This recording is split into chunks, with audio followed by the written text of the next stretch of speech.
কিন্তু আসার দরকার জামাত জামাত আইব না আর জীবন চেষ্টা করলে জামাত আইতে দিবে না।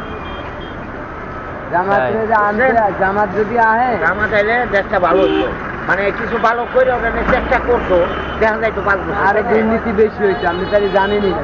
হ্যাঁ, কিতে দুর্নীতি হইতো কাকা?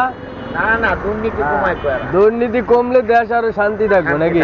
তাইলে এই যে সরকার হোক গরিবের পাইলে চায়, গরিব যে কি করবো এটা দেখে ভাবে না।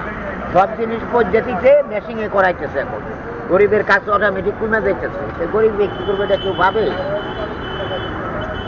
জামাত আইলে কি হবে এগুলো উঠে? আগে ধান কাটতো কামলায়, আলবাই তো গরু দিয়া, হ্যাঁ ধান মেশিন দিয়ে চালায়।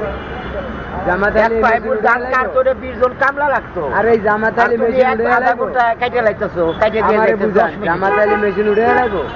আপনি বোরকা ছাড়া চলতে পারবেন? দুধ বের করে দিয়ে হাঁটতে পারবেন?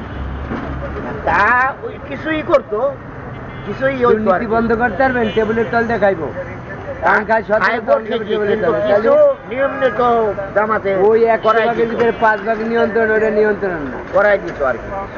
100-র ভিতরে যদি 80 ভাগ নিয়ন্ত্রণ বলে না, একজন মেয়ের ছেলে ওই যেমন না টাইপিং দায়িত্ব যাইতেছে, এরা যদি দইরা অপমান করা হইতো, মানুষ তো কিছু বলে না, করছে না। আর জামাত আইলে বলতো, করছে না, এরশাদ করছিল না, লাগাই দিছিল না, দেখতে পারছে? ওই আইন পাস হয়েছে, তুই দেখেছে। এই দেশে ওই আইন কোনোদিন পাস হবে না, খারাপ আইনটা বেশি থাকবে। তবে পাস হোক আর না হোক, তবে নতুন একটা দল আসা উচিত। আইন আছে, এরাই দুজনে ফিরে ফিরে তেরাই। যদি খালি বলে রাজার পোলা রাজা, তাইলে হইব?